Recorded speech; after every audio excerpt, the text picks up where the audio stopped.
Hello Canada, welcome back to another edition of the Canadian Citizen Journal. I'm your host, alias Tagai. Well, we have some pretty crazy stuff to go over here today. Of course, a lot of debunking. The inflation rate is on the rise.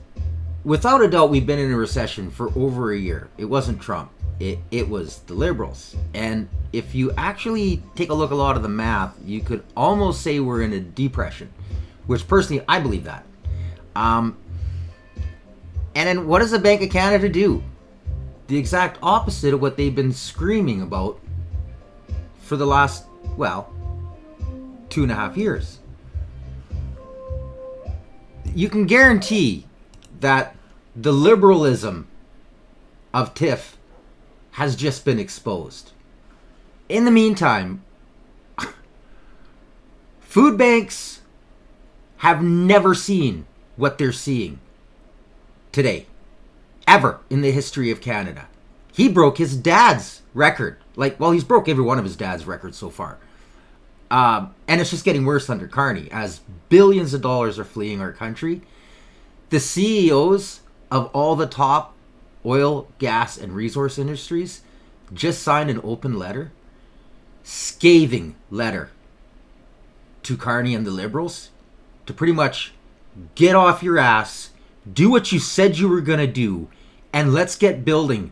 We've already lost 10 years. It's going to take us 35 years, people, to gain that back if we put shovels in the ground yesterday.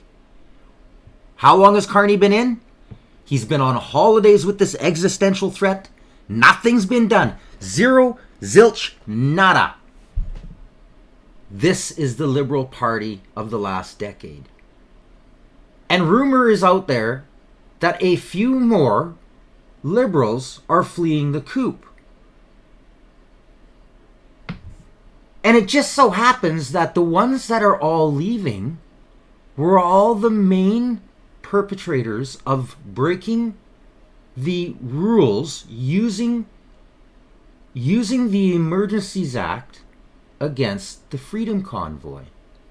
So does that mean the second decision is coming in? The government appeal? That they got their ass handed to them? That they used it illegally?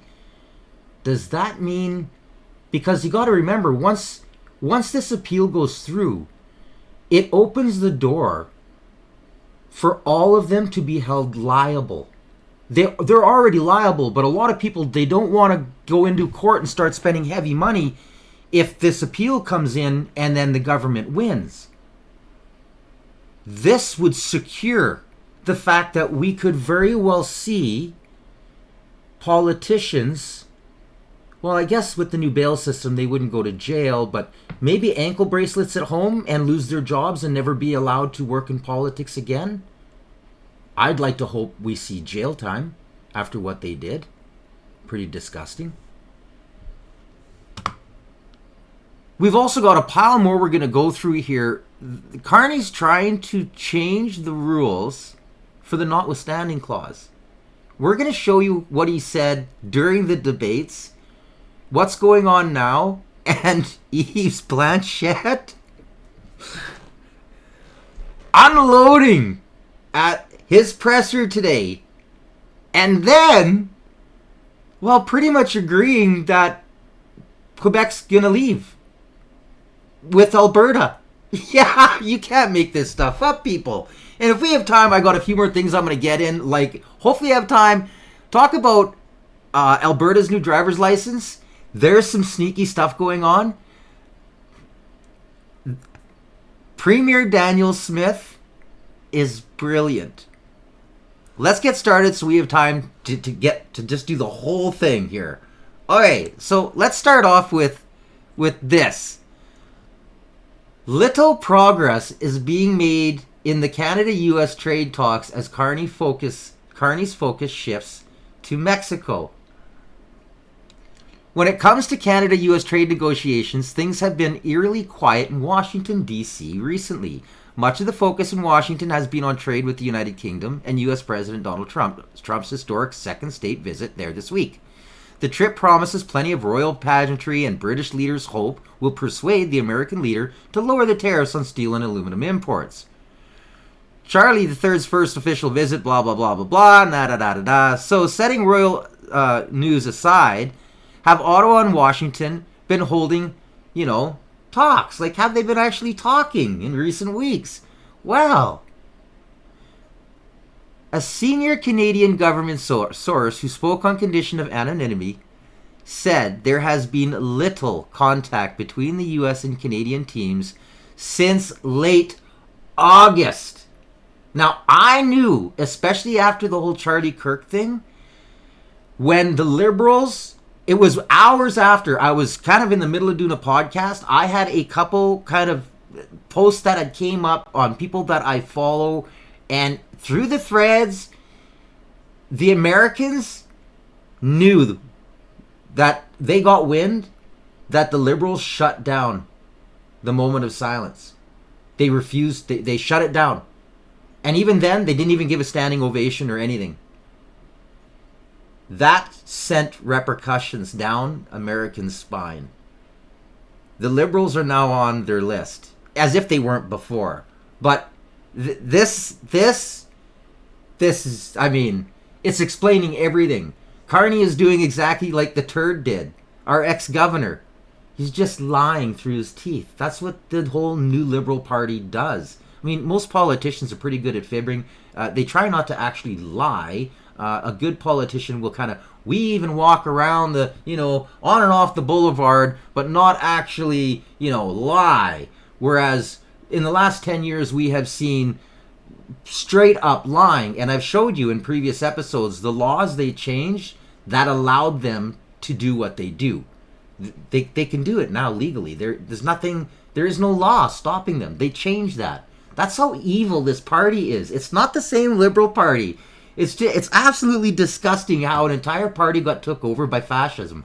I just don't get it. A couple of weeks back, on August 26, Dominic LeBlanc, the Minister in charge of Canada-U.S. Trade, Marc-Andre Blanchard, the PM's Chief of Staff, and Michael Sabia, Clerk of the Privy Council, by the way, all linked, invested with Brookfield through Carney. They're all part of this cartel. It's disgusting. Previous episodes, if you're new, I don't know if I'm gonna have a lot of new ones. My last episode that was probably my most highly censored episode yet.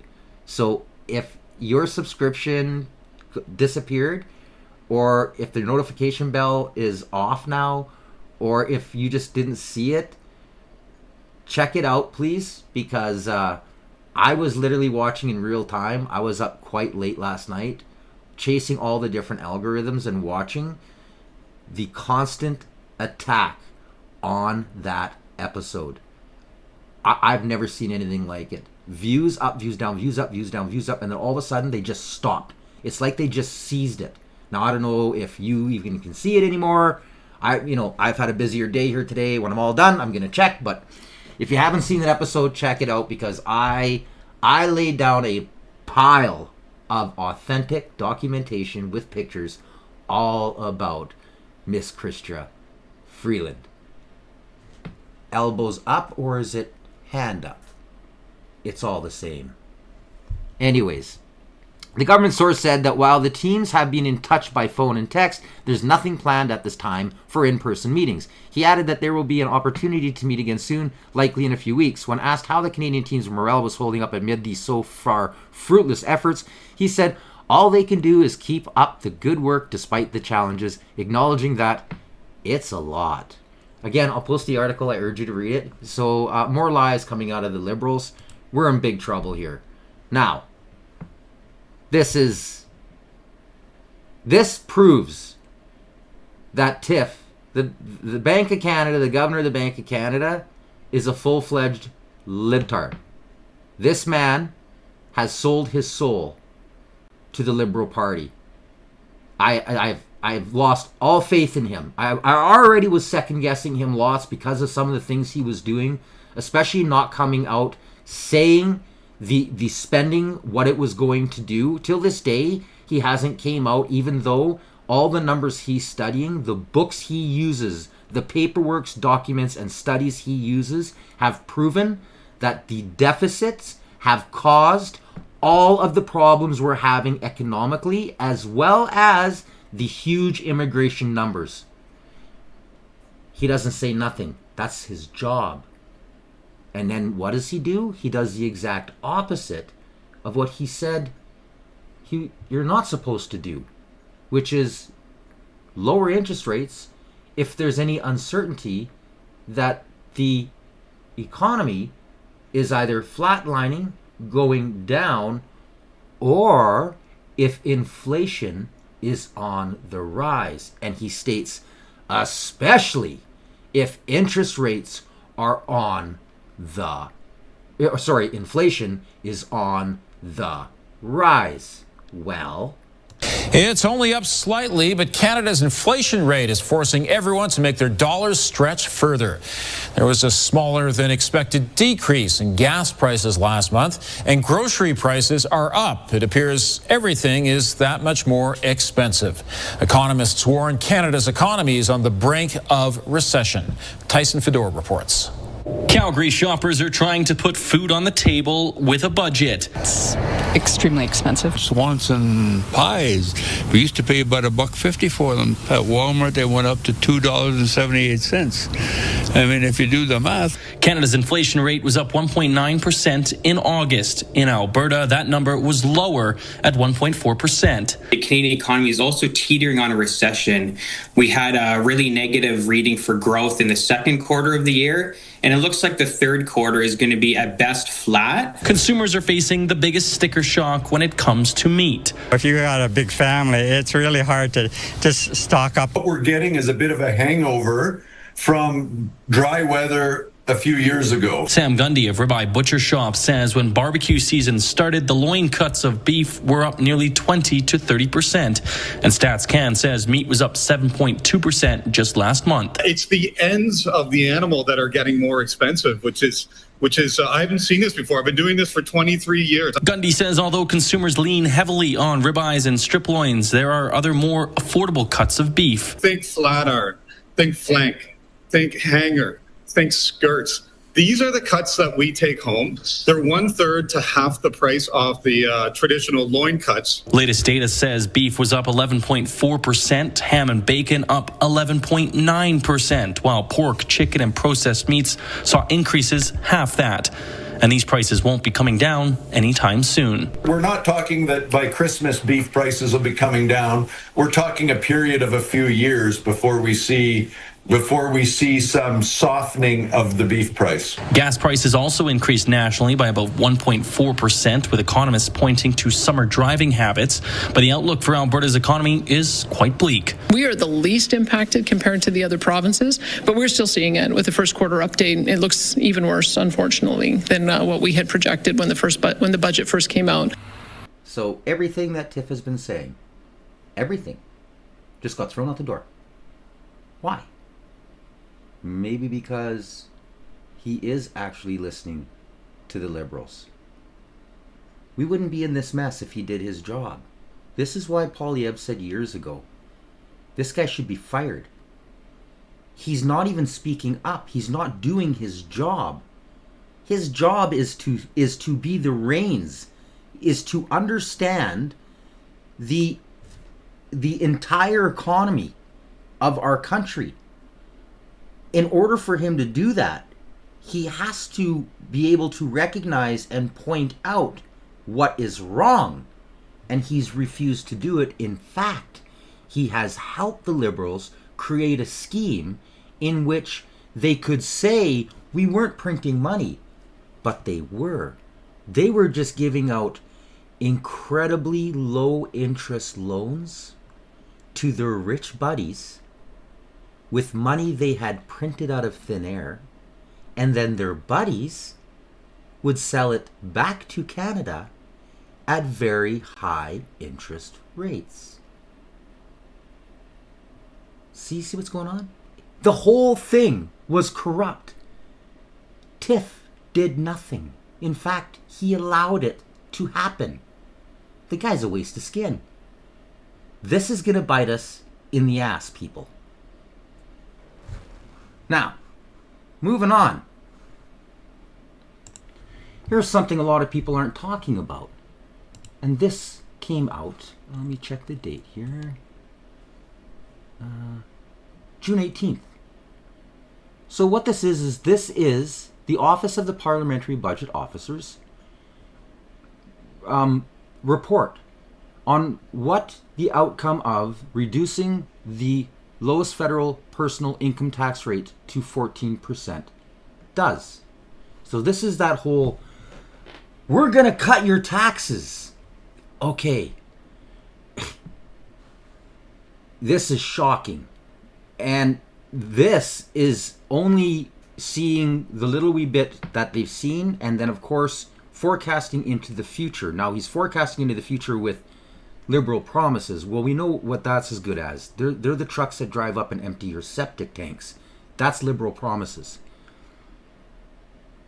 But the truth, they can't hide. And for some reason, nobody's talking about this. So on May 14th, the government announced a plan to reduce the lowest federal marginal personal income tax rate from 15% to 14%. Wow! 1%. Effective July 2025. This PIT rate is also the rate for most federal non-refundable tax credits. This note summarizes the impact of reducing the lowest federal marginal tax rate over a 5-year period. The analysis covers the cost to the government, savings for tax fillers, and a detailed breakdown by income. So the kicker to this whole output, I'm just going to scroll down here, okay, is the actual savings. The Liberal government this is the same party, people. So if you don't change the rate of poverty, if you don't change the marginal tax brackets, which they don't do, they don't want to do. Why? Because this way they can tax the shit out of the impoverished, because there is no middle class. And we're going to show you that in like a couple clips here. So this 1%, the effectiveness of it, take a look at the chart, people. So if you're making less than $58,000, you're saving $363. If you're making 116 to 180, closer to 100, say 90, 200,000, you're saving $419. But over the long run, right? Check it out, taxable income. This 366 is dropping. There's a reason for this. Now, we're just going to keep going. So those making $257,000 are saving $435. So is this really good for the poor? Not really. Proportionately, would you say so? Well, yeah, but yet, no. Now, if you scroll down a little wee bit further, it actually explains it. When looking at the various forms of census families, the average savings rate from $50 for a low-income single senior, $50 people, to $750 for a high-income couple with children, the average savings for a single low-income senior is much lower than the maximum possible because of the progressive nature of the PIT and the average income of these individuals. The average savings for high-income couples with no children appear to align more closely with the estimated maximum savings. So all of you seniors out there, elbows up. You got screwed. And the worst part about it is, and now of course their numbers are, they're going to come in here. They're going to fill this all, this is all consensus, right? Projecting ahead to 26-27. Even with the reduction in the value of non-refundable tax credits, no family will see an increase to their federal taxes payable. This all comes down to what happens when wages start to go up and the people in the higher tax brackets now are being taxed more proportionately to what their income's purchasing power was 10 years or ago or prior. The entire system has been shot to crap, people. Now, if you're making $150,000, $200,000, $280,000 a year, well, proportionately, it would be like putting you in the lowest class of income 10 years ago and prior, because your dollar has no value. This is why Canada rates lower than the state of Mississippi. We have no purchasing power. We don't make enough money, and our money is worthless. The main sources of uncertainty relate to the projected income tax base used to estimate the static impact and the assumed elasticity of income underlying the behavioral response. This is just what I said. So, if the response, by the way, you're only getting 0.5% this year, because even though he said he was doing it and he did it, it didn't actually come in until July. So you're only going to get 0.5%. It works out to $200 this year, on average. That's all you're going to save. If the behavioral response, well, I'll read it right from him. It's in here. Decreasing the tax rate would also induce a behavioral response, growing the tax base and offsetting some of the decrease in revenues from the lower marginal effective tax rate. This impact was estimated using elasticity of taxable income. So in English, there's going to be this is going to have zero effect. It may give the idea to people that they're saving money, and that impulse may make them actually want to spend. This is going to cost them even more, because there is no elasticity in the actual wages that if they're already living check to check and losing, and they think, oh well, now we're saving money. At the end of the year, the taxes are going to come in. We're going to do good. We're going to buy this. The repercussions of that are going to crush a large percentage of the lower income individuals, which in Canada is now $187,000 or less. That's poverty. That's poverty. We have nurses working full time who live in cars. We have Red Seal, carpenters, plumbers. These are people who are the top of the top in their fields, have taken all of the courses, living in their van by the river, elbows up. Moving on. This is Canada under Carney and the same Liberal Party. According to a new report out this morning, poverty and food insecurity in Canada has risen almost 40% over the past 2 years. The 2025 Poverty Report Card from Food Banks Canada gives the country an F in unemployment and food insecurity, but overall gives the federal government a C for legislative progress and housing and social supports. That works out to an overall grade, of D. So joining us to talk more about this is Neil Hetherington, CEO of the Daily Bread Food Bank. Neil, always appreciate the time you take to talk about this. What struck me about the numbers in this report, and we just talked to the president of Food Banks Canada, is the fact that the numbers are up 40% in 2 years, because we spoke several times during the pandemic when the numbers were multiplying at a pretty alarming rate. These trends are not reversing. That's exactly right. And later this month, we'll be announcing the past year's results. And, the spoiler alert is they are atrocious.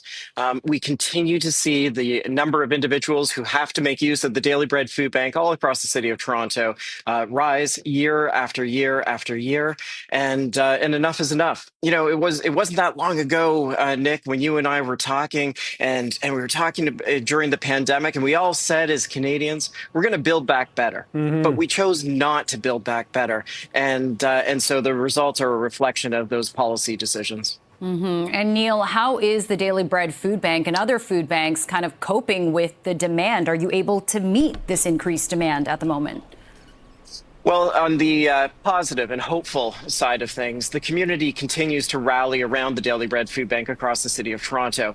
They continue to support this organization because they know that the money and the food that they contribute in our fall food drive will go directly to individuals who are food insecure. And sadly, now 1 in 4 Canadians are food insecure. And so they have rallied around our cause. And it's not just about getting the food behind me out to the community. It's about how we mobilize as an army of good and how we mobilize our voices to be able to advocate for the changes, like we saw this past Sunday when Anna Ballo was appointed as the CEO of Build Canada Homes. These are the types of initiatives that we want to see. They are going to take years to fully feel the effects here on. Okay, now just so you know, thank God this guy doesn't actually make the report. He's part of it. This guy is a full-fledged, 100% liberal. He has been downplaying all of these years on what's been going on. He comes out and he reports these, but he constantly does what he's doing right now. And I'm going to debunk this. So let's just finish and let the liberal kind of try to downplay how bad these numbers really are. On the ground at the Daily Bread Food Bank, but we're hopeful that those legislative changes will make a difference. You know, Neil, it almost seems like Canada needs some sort of food security czar, somebody overseeing this. Oh, and then the socialists kick in. Now we need a food czar. That's what the entire government is for, jackass. You know, we talk in the numbers you just cited about the statistical, the grade given to the legislative process, government, initiatives, etc. You talk about that a lot, that people need to let their, representatives know about this. But the representatives, when you see their budgets and their plans, don't seem to be either hearing or getting the message. Well, let's not forget, $13 billion going to affordable housing this past Sunday.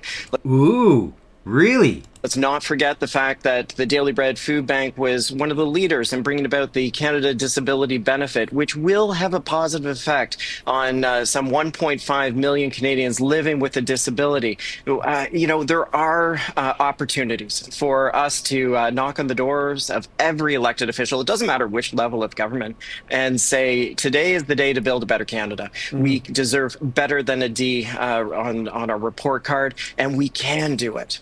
Yeah, when people are spending, more than 30%, 40%, sometimes almost 50% on rent, that, of course, makes them faced with a hard decision of, do I pay my rent or do I feed myself? But there's also unemployment, youth unemployment skyrocketing right now. So it's quite cyclical, all these issues. They're interconnected. Okay, I can't put up enough of this propaganda. Okay, so this is the Build Canada Homes website. As always, I attach everything, all the links, all the information in the description below. I'm going to let the voice of... I really like this guy. He's called the Angry Mortgage Podcast. And, well, let's just listen. Okay, I got to come back to my plea. Like, I'm pleading with the federal government. Cancel Build Canada Homes. Cancel it. Like, don't do it. Please stop now. Because here we got our new housing minister, federal housing minister, Gregor Robertson. Yeah.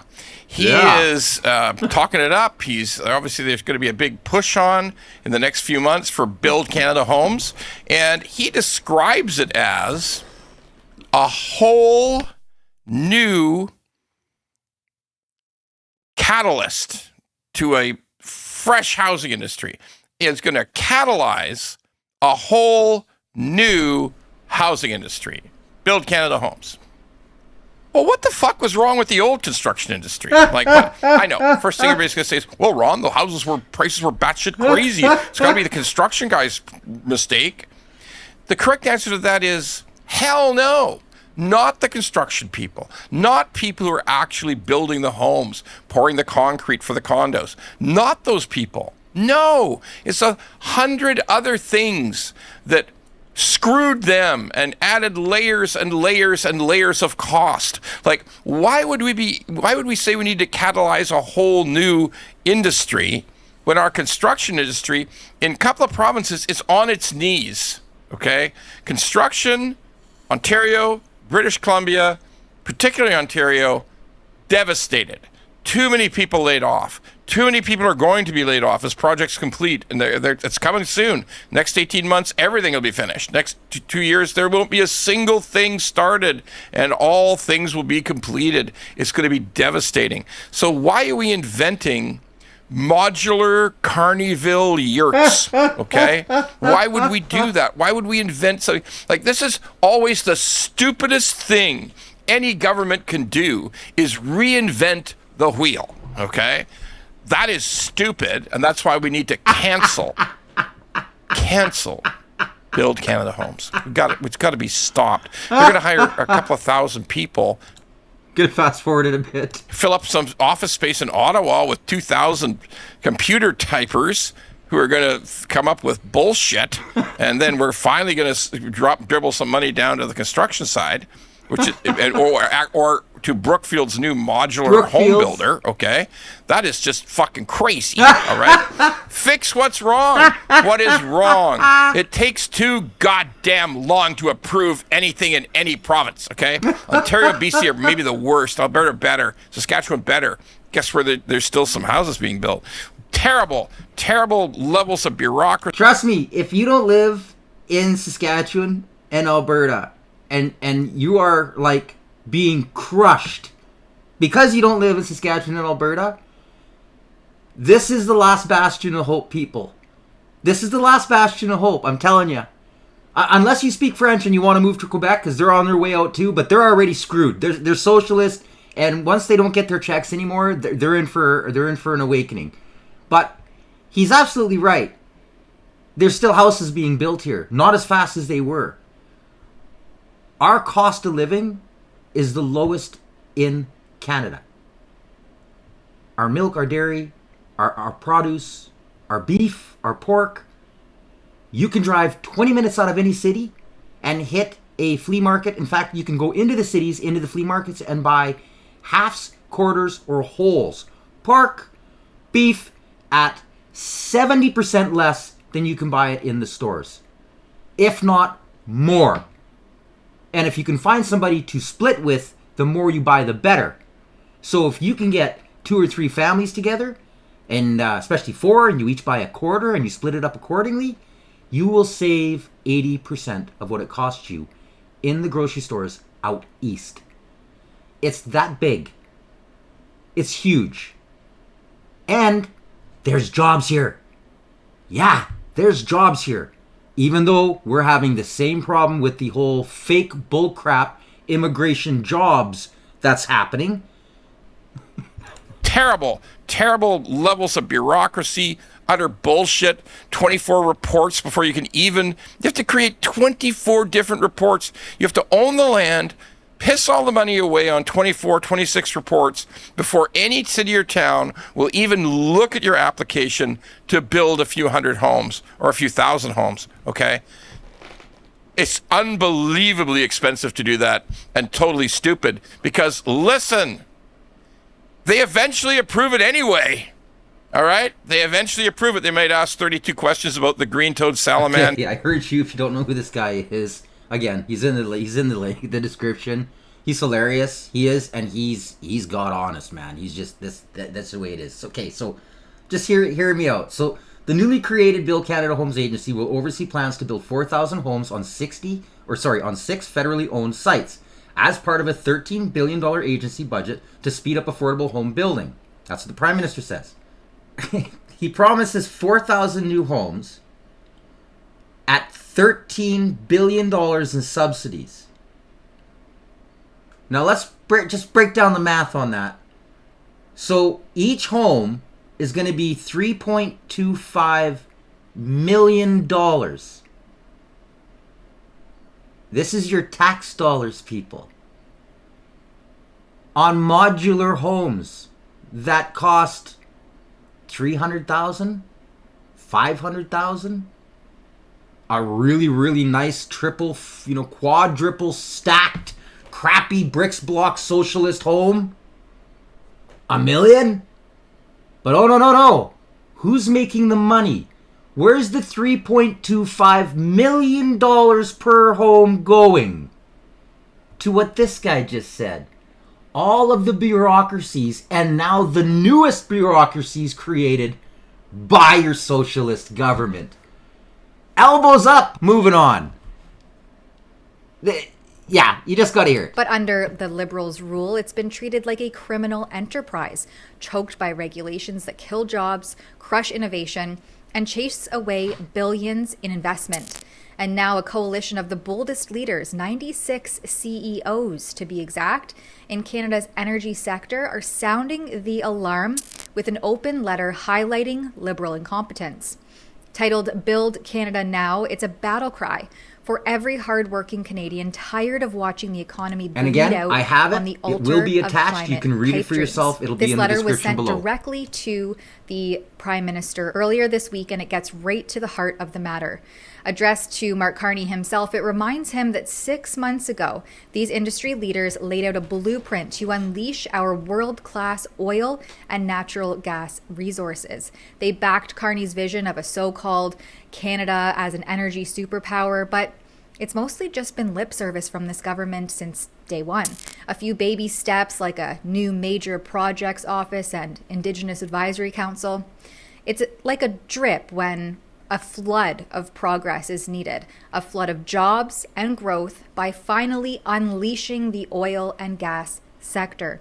The open letter slams the Liberals for policies that have turned Canada into a global laughingstock, a place where investors flee faster than you can say carbon tax.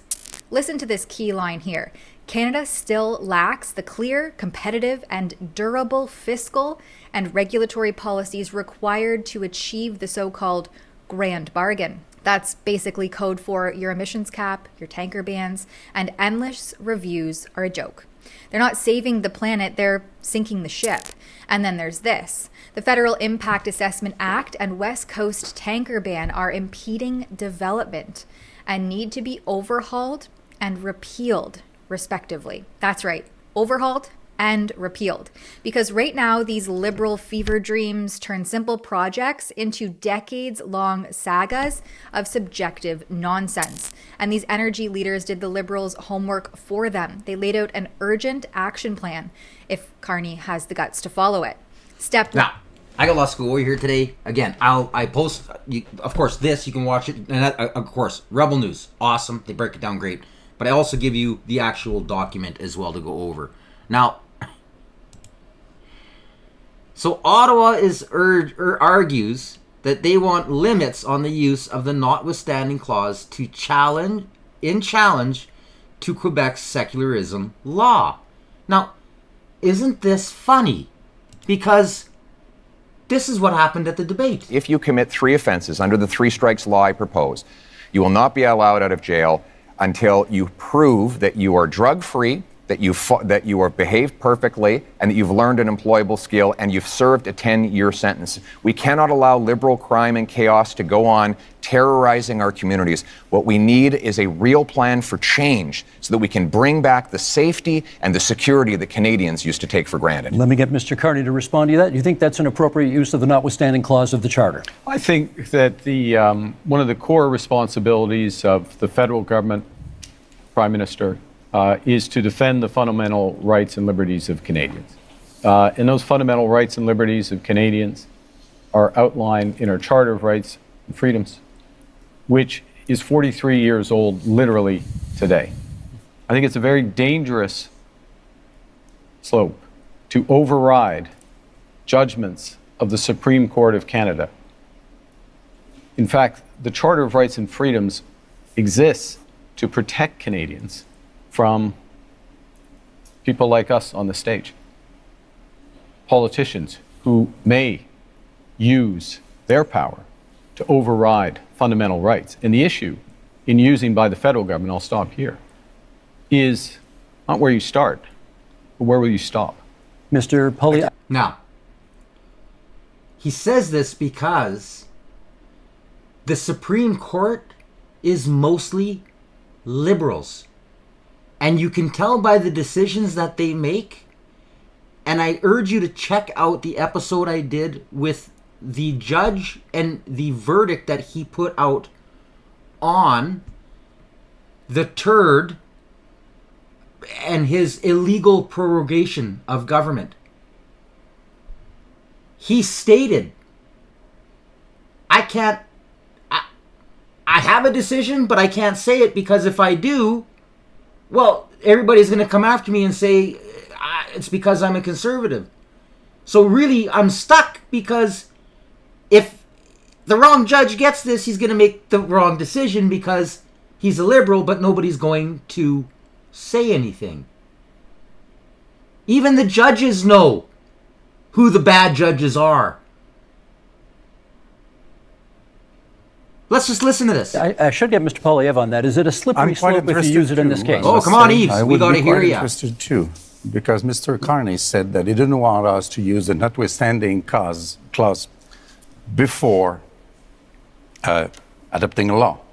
And yesterday he said that he felt that it was wrong to use the notwithstanding clause after a law is adopted. So if we cannot use it before and we cannot use it after, it means that Mr. Carney believes that we should never use it. But it is very important. And the Ford case made it clear. The Constitution says how it should be used, but never how or what we will do with it, because it's the prerogative of the provinces. So do you want the Supreme Court to overrule another judgment of the same Supreme Court because you don't like it? Because that would be being the hell of a politician as you define them. Well, let me just start by saying, when he did the debate, I pointed this out. That was a brilliant, you got to give Eves credit. The guy is smart. He's probably one of the best premiers.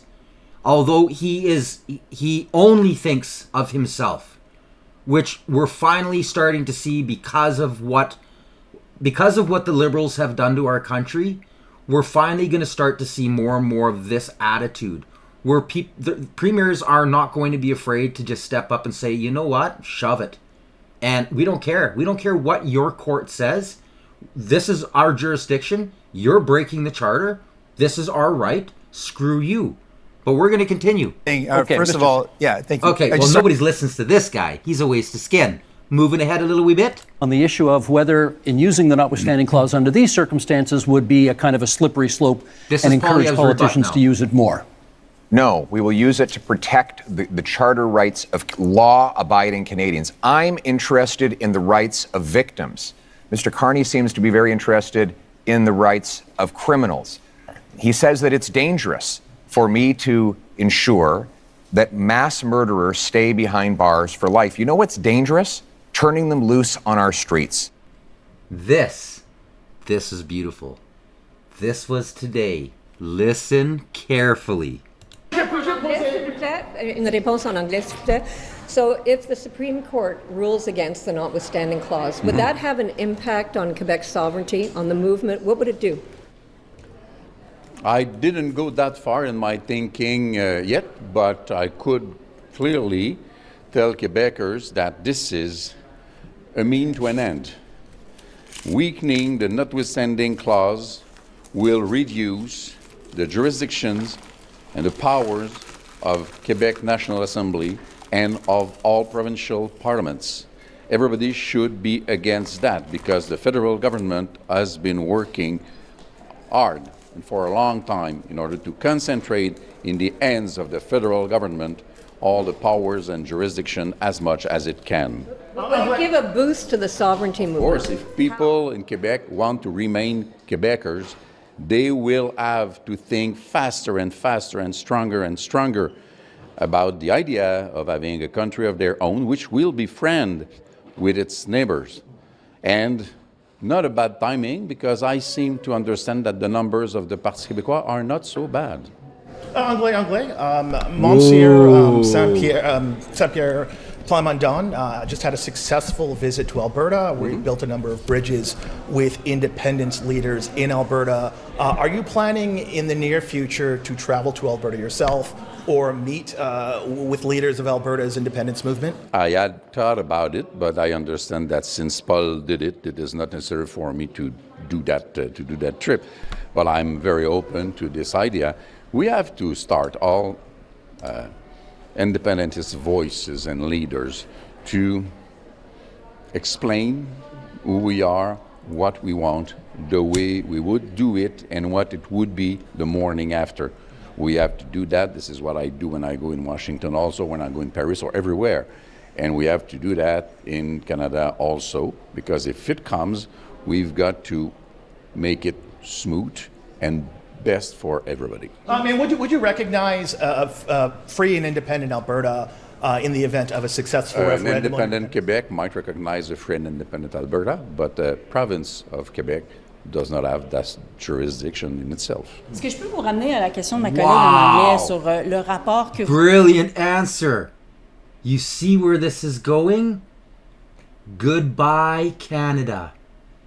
This is what the new liberals have done to Canada. This is why we need out. This is why I'm a separatist, and I have been for a long time. When I saw Justin get elected for the first time, I realized how screwed we really were.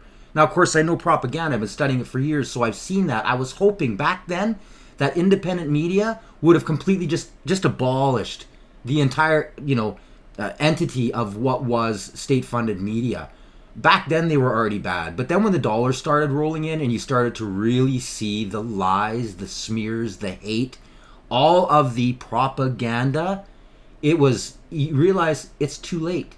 And we can't afford the risk of having to give in to what the East wants. The East doesn't want anything that the West does. We don't want war. We want low energy prices. We want a clean environment. We want common sense. We don't want sex in schools. We want to have freedom of speech. We want freedom of expression. We want to be able to defend ourselves. We want rule of law. For some reason, the East keeps stopping us from ever being the incredible nation we could have been. So, we'll do it on our own. And guess what? He's right. Quebec is probably going to beat Alberta and Saskatchewan out. It's sure looking that way. The elections are coming way quicker than they are in Alberta.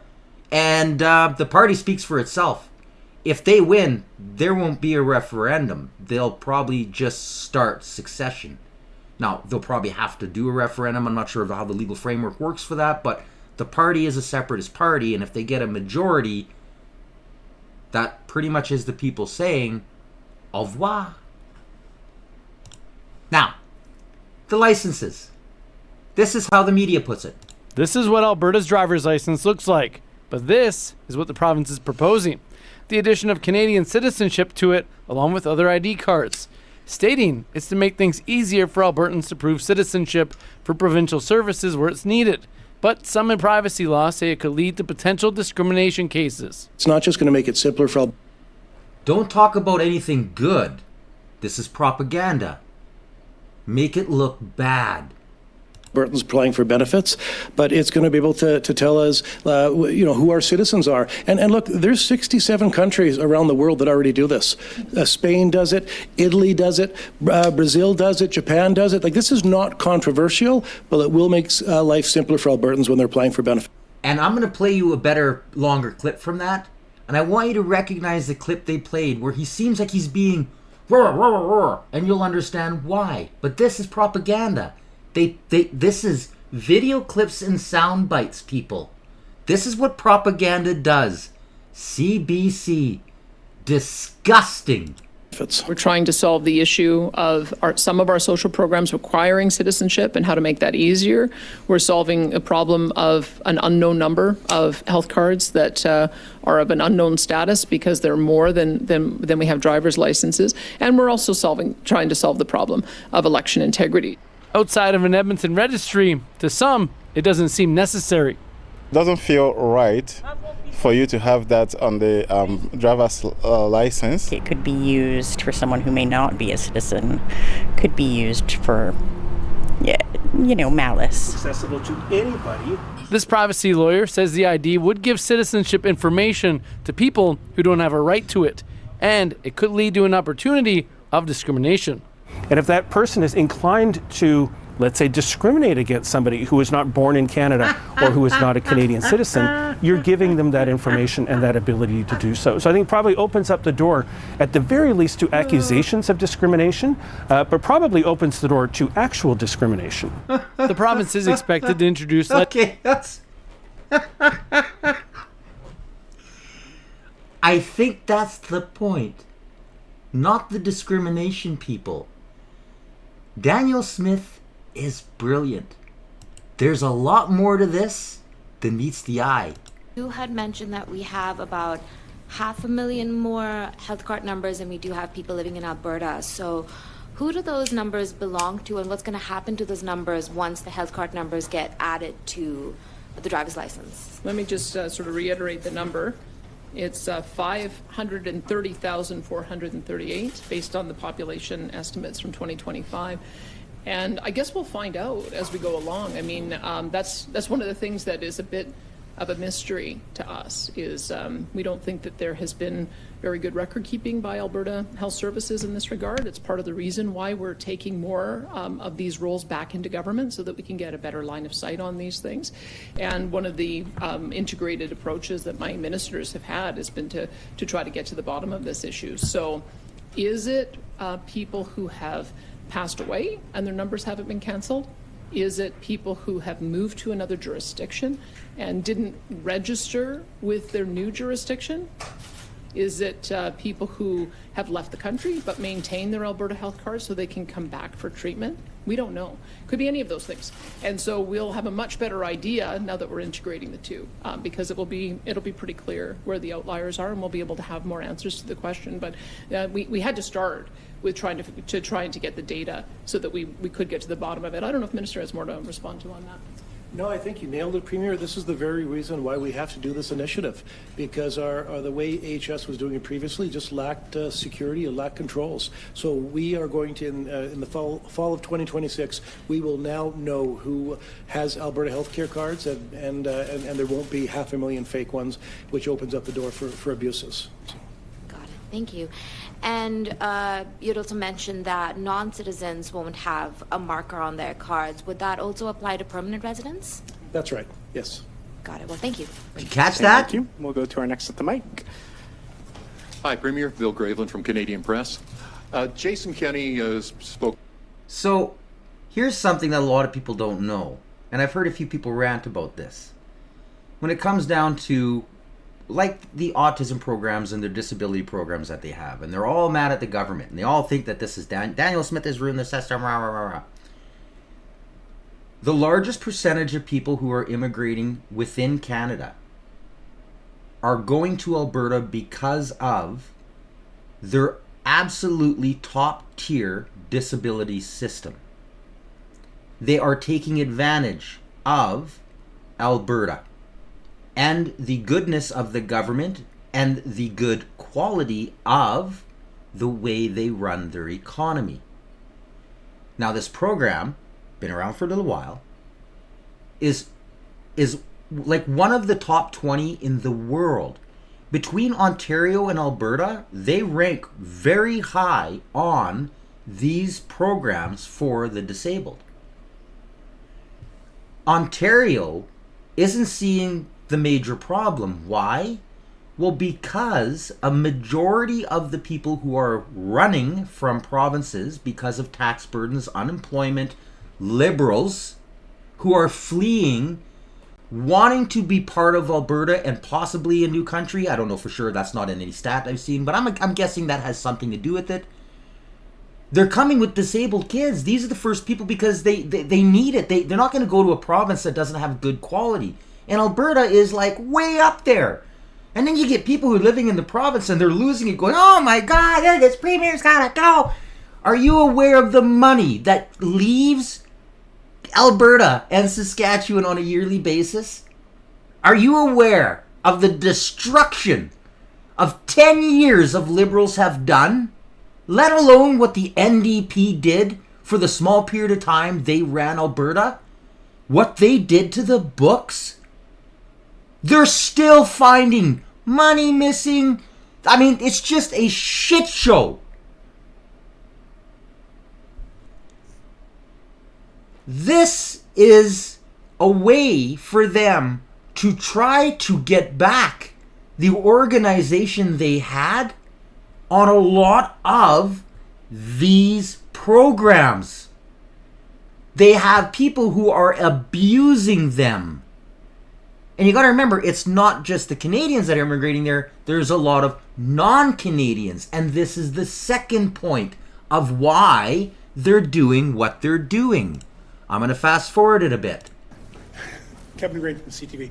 On the topic of today's announcement, does this mean that people who are going to renew their driver's licenses will have to show in some way proof of their citizenship? Because you say that this is going to reduce the need to show proof of citizenship for other things. It seems like if that's the case, all you're doing is front-end loading the hassle of showing your citizenship.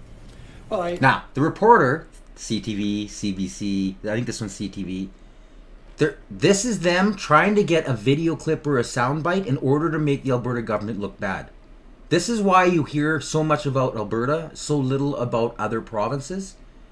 It's because they constantly want conservatism to look bad. You hear more about Alberta in other provinces than most provinces hear about their own provinces. It's disgusting. I would push back and say you'll be showing your birth certificate one more time. And then after that, then it's going to be on your driver's license after that. Look, we have heard from Albertans loud and clear they want less identification cards in their wallet, not more. So this is just giving Albertans what they want. It's going to make their life simpler. It's going to make their life better because they're not going to have to be fumbling to find a birth certificate every time they go to apply for benefits.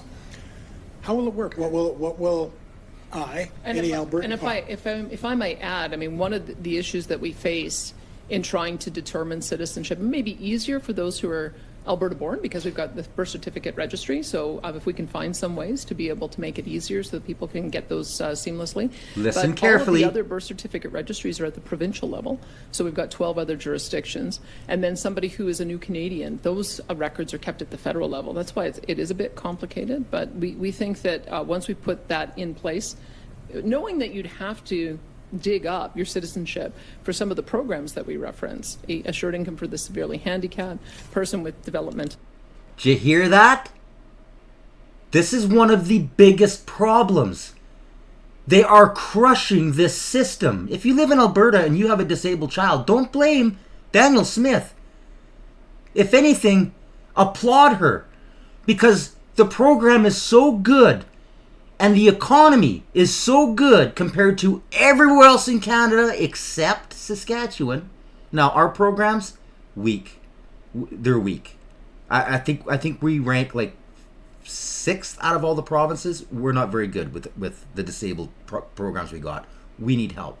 But if we were independent, that would be fixed in no time. But this is the big kicker. You should be patting her on the back and going, holy shit, Danny, yeah, okay. Now, this is making sense because they're abusing our system. But she's not done throwing subtle hints out there on all the reasons. Listen. Disabilities, student aid, those individuals trying to seek those programs have to do it anyway. So this was... Immigrants in schools... You heard about the whole... I've done episodes on this. The universities have been abusing, just absolutely destroying our schools, milking money out of the government, third-partying, people who literally are ripping off these immigrants to come to go to school here, taking away and allowing them the charges that they charge, just insane charges to go to school.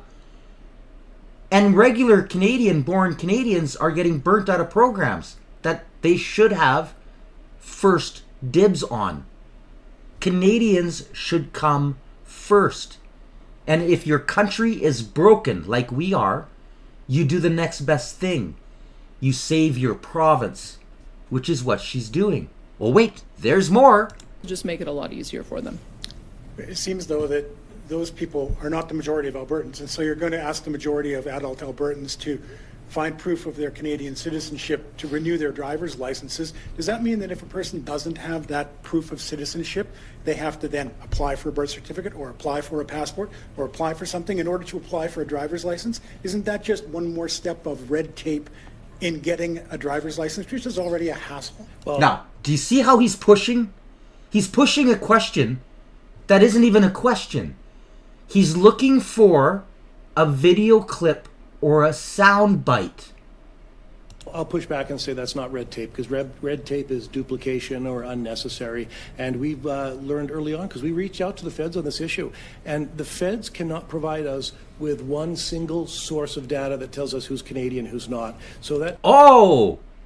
Let's rewind that. What did you just say?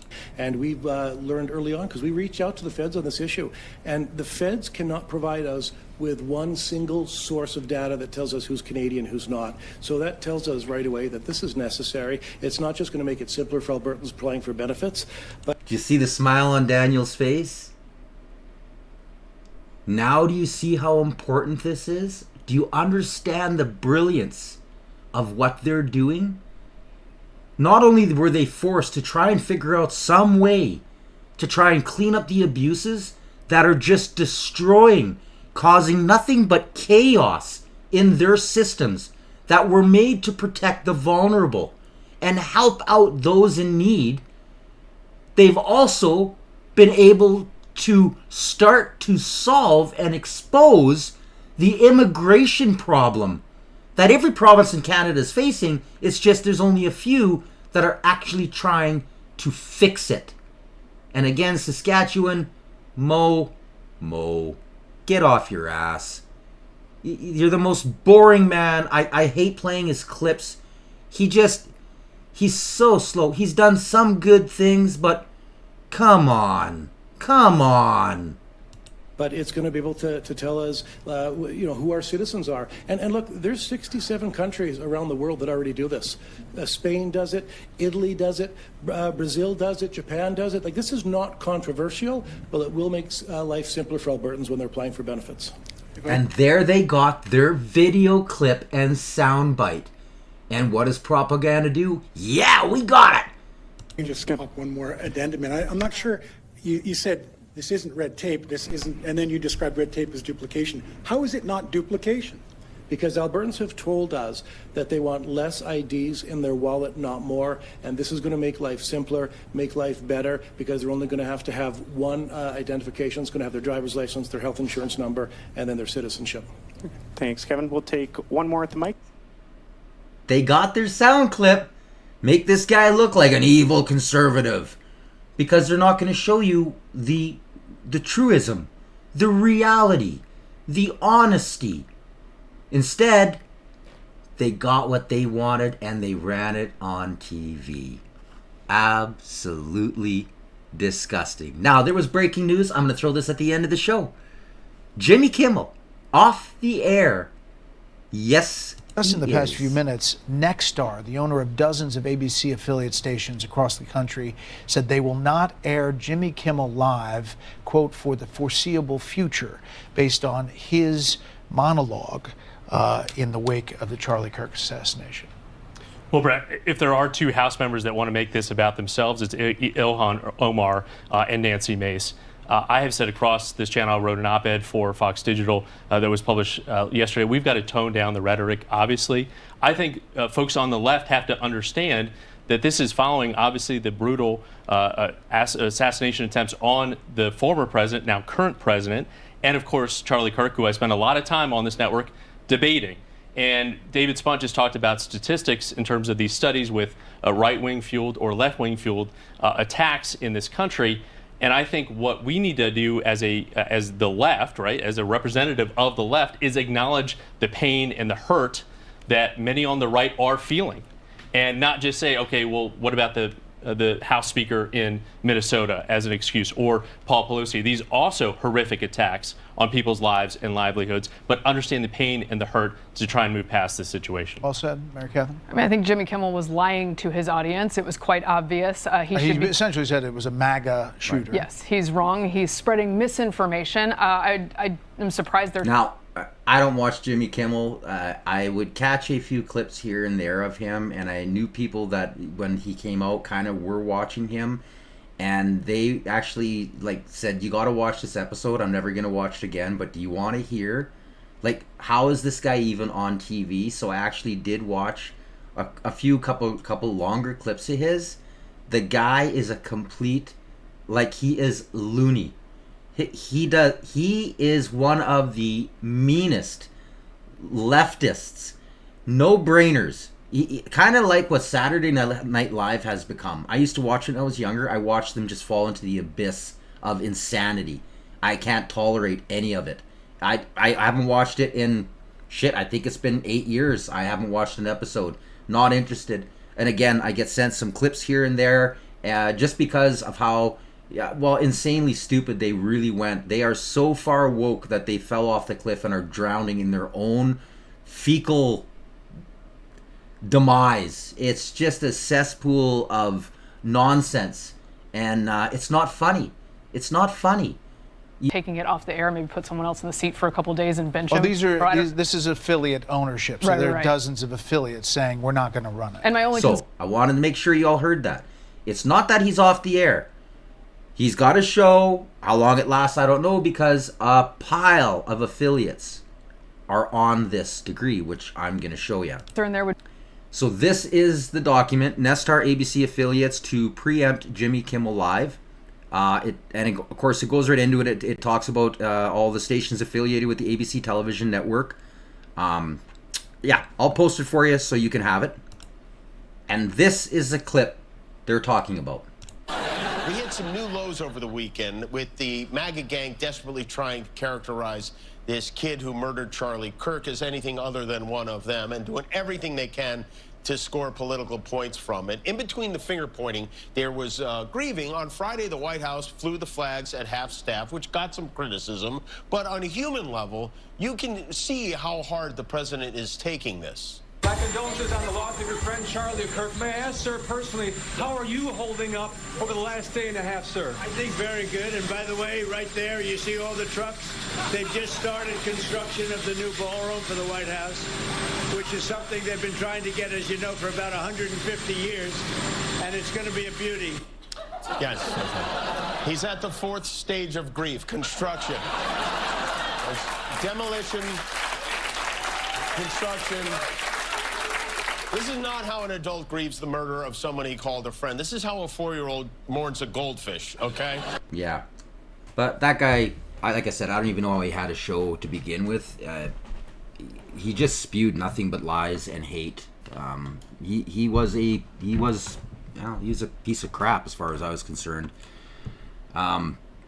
Anyways, I hope you enjoyed the episode, you guys. Sorry it's so late. I have been fighting some hard algorithms with that last video that I did, trying to figure out ways to try and go around or and I've been having a lot of private communique with different people who've been telling me kind of what they've been going through and what they've seen on the video.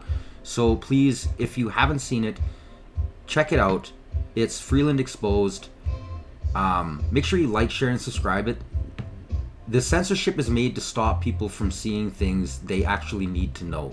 That's what censorship is for, and they're successfully doing it on that video. And if you take a look at the numbers of people that actually watch my videos, you will see it's right out of the blue, boom, got the pedestal knocked out from underneath it.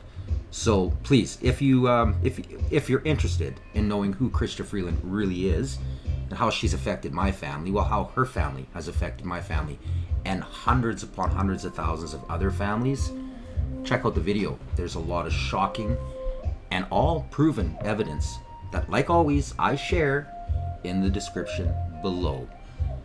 If you're a new viewer, make sure you like, share, and subscribe. If you are, punch the notification bell. It not only helps me grow the channel, you won't miss any future episodes, and pay attention to it because a lot of people said their little bells were turned off since the last video. So double check that I appreciate it. Until next time, I'm Alias Tagay. You've been watching the Canadian Citizen Journal. Stay informed.